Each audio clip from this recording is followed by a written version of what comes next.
Halo sahabat Primaya, ketemu lagi sama saya Nurse Dwi Novrita dalam podcast Primaya Hospital kali ini.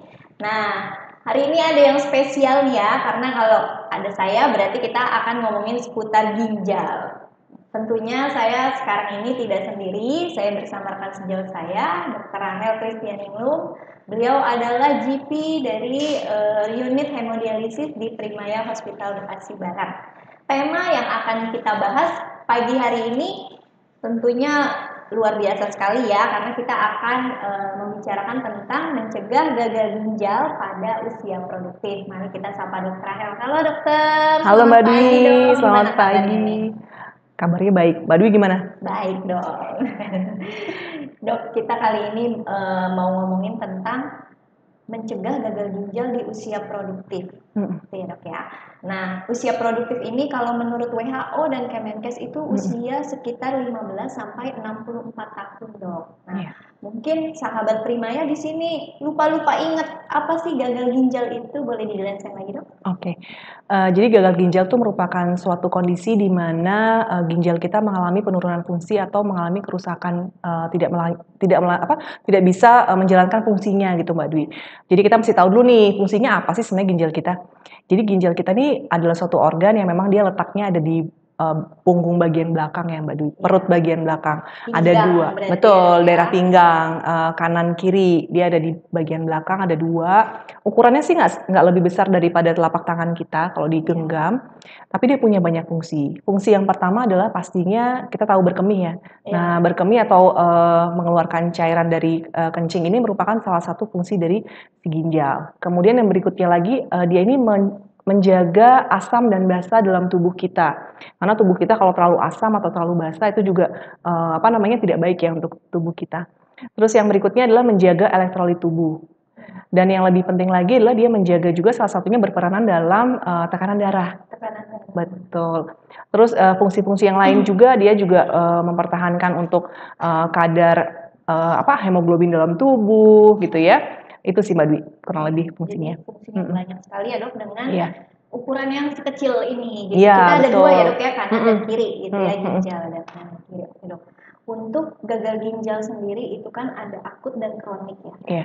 Penyebabnya itu apa sih dok? Oke, mungkin kita mesti kenal dulu nih Mbak Dwi, apa sih akut, apa sih kronik gitu, apa sih kronik gitu ya.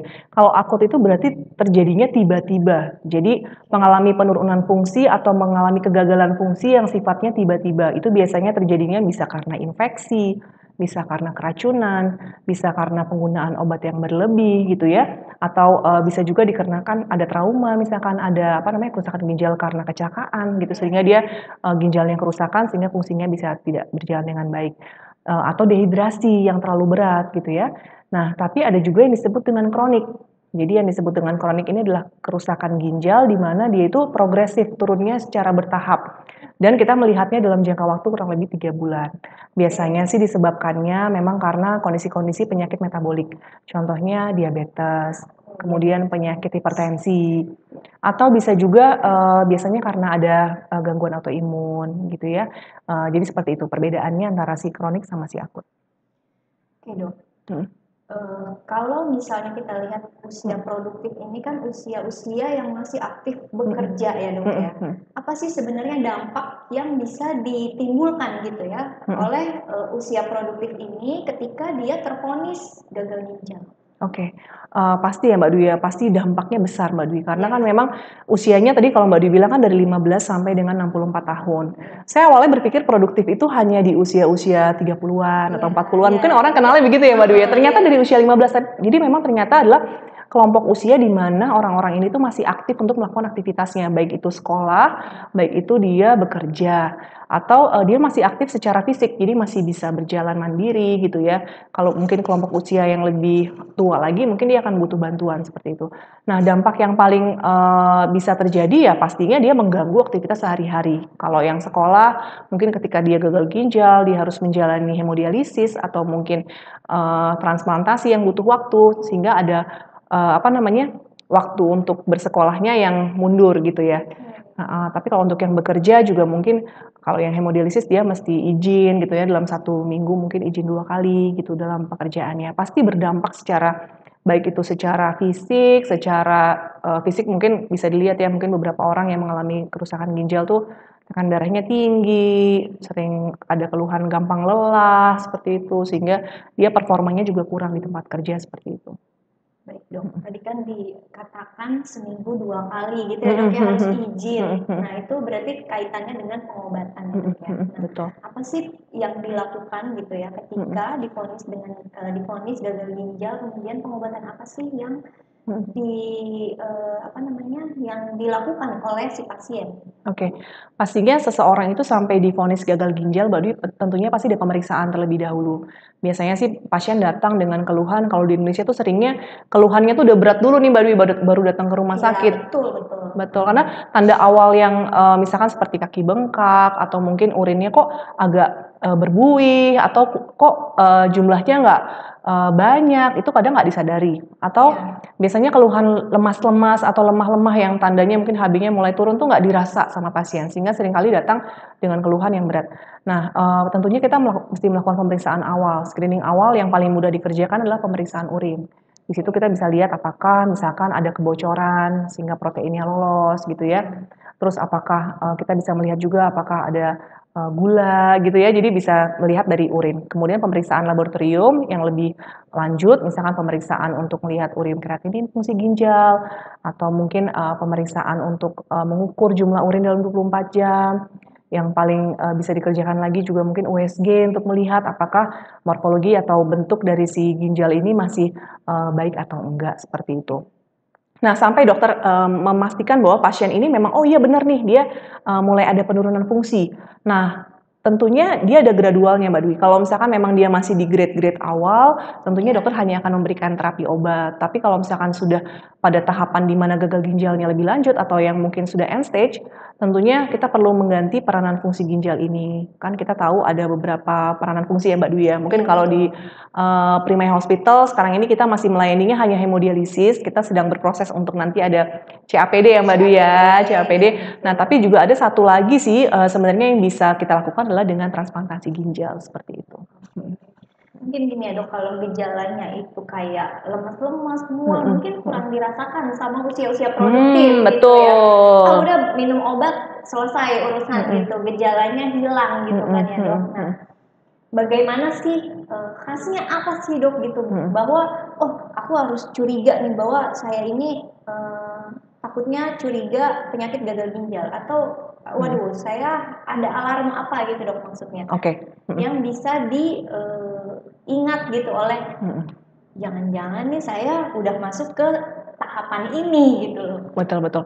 Yang pertama itu memang ada keluhan sederhana yang biasa dirasakan ya Mbak Dwi. Kayak tadi Mbak Dwi bilang mual muntah berulang. Nah, mungkin kalau misalkan di usia produktif juga nggak haram loh, maksudnya untuk kita melakukan pemeriksaan medical check up tiap tahun gitu kan Mbak Dwi.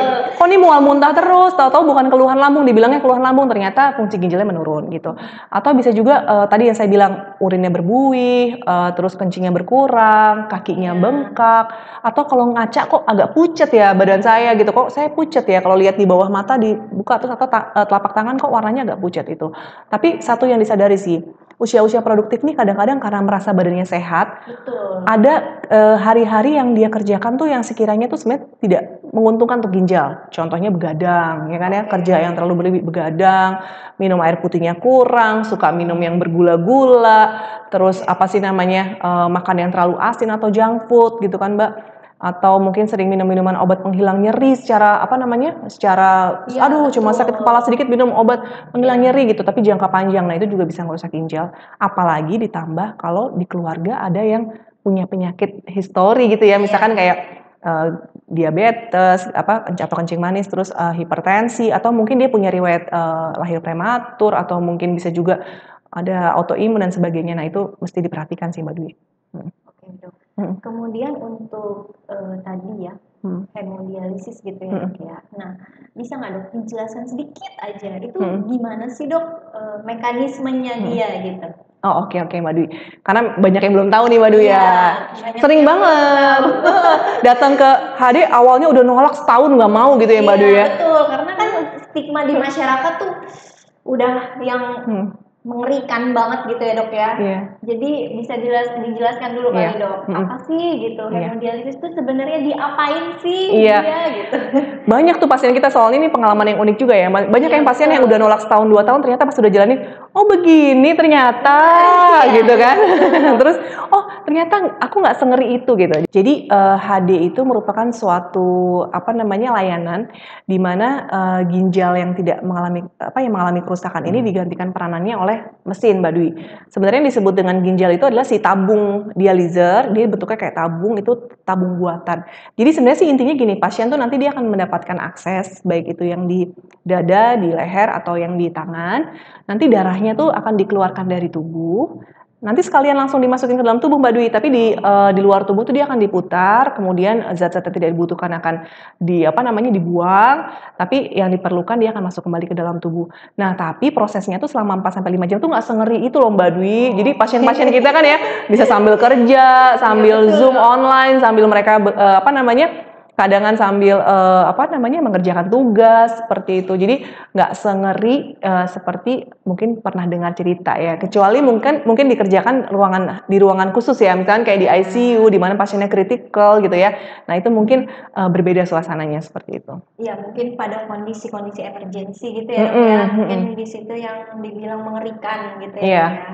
Iya, jadi berarti penderita gagal ginjal pada usia produktif itu masih bisa aktif kerja ya dok ya. Sehari-harinya masih bisa aktif kerja, masih bisa melakukan aktivitasnya gitu ya dok ya. Iya, betul Mbak Dwi. Kalau misalnya dia pelajar gitu berarti atau sedang kuliah berarti masih tetap bisa ongoing gitu dok. Iya.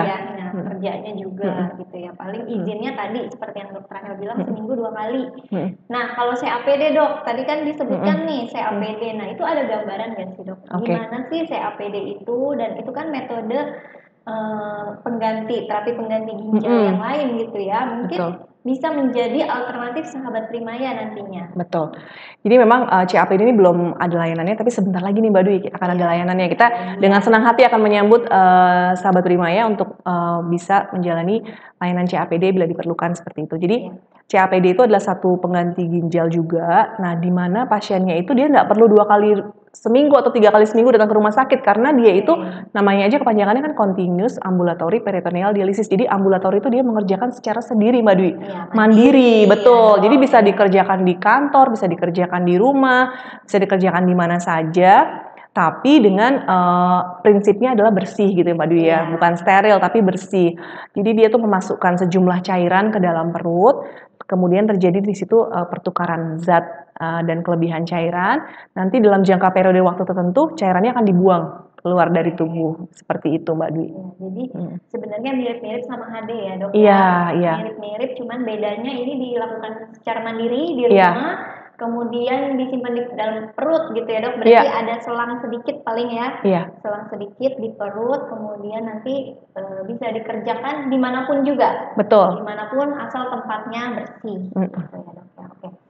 Sekarang lanjut ya dok. Saya mau tanya nih, dokter ada nggak sih pengalaman pasien yang usianya produktif atau di unit dokter banyak gitu? Iya. Memang kita lihat sih Mbak Dwi saya kebetulan di ruang HD ini mungkin sama Mbak Dwi ya, mungkin lebih dari 10 tahun kita pengalaman di ruang HD. Nah memang dalam 3 atau 4 tahun terakhir ini banyak usia-usia yang lebih muda ya Mbak Dwi. Mungkin di bawah 40 tahun tuh usianya semakin bertambah. Mungkin tadi yang saya bilang ada lifestyle atau mungkin ada kebiasaan yang berubah, bergeser dari yang sebelumnya.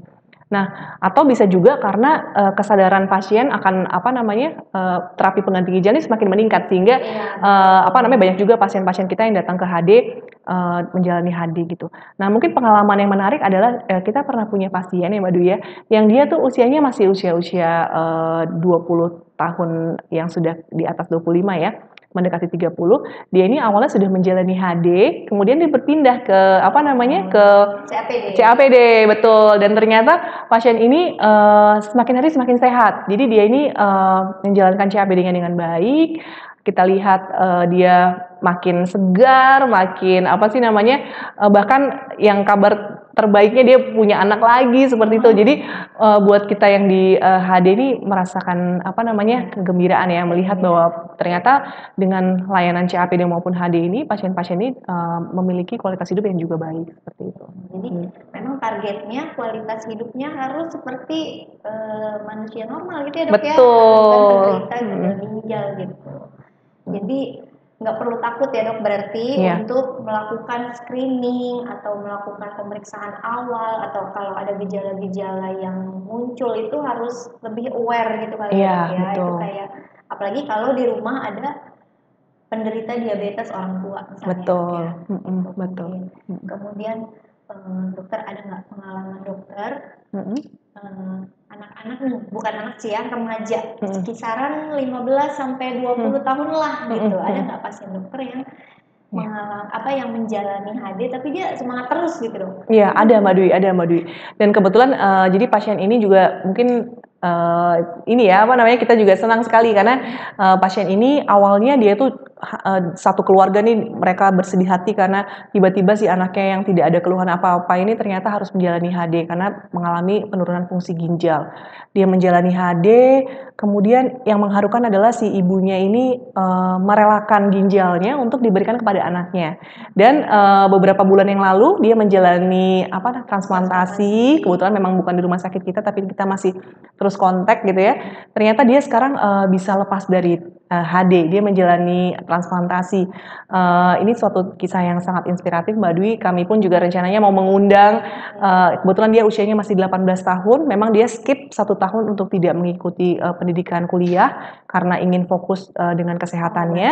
Ya, saat ini mungkin dia bisa melanjutkan kembali pendidikannya. Nanti kalau kita bikin ada seminar atau mungkin pasien-pasien kami yang mungkin sekarang masih di awal-awal HD, masih depresi, masih bersedih, nanti kita akan undang untuk nantinya dia bisa men-sharing apa sih yang menjadi kekuatan buat dia bisa sampai saat ini menjalani kehidupannya seperti sedia kala gitu, Mbak Dwi. Iya, karena memang penyakit gagal ginjal kronik ini seumur hidup gitu ya dok ya. Betul. Dan itu menghabiskan banyak dana tentunya Mbak Dwi ya. Dana dan tentunya tenaga, betul, mental yang harus kuat seperti itu. Ya, berarti memang harus ada support system di situ yang mendukung si pasien ini supaya tetap semangat menjalani hemodialisis gitu ya dok ya. Oke, baik. Sahabat Primayans, demikian nih ya saya bincang-bincang bersama Dokter Rahel.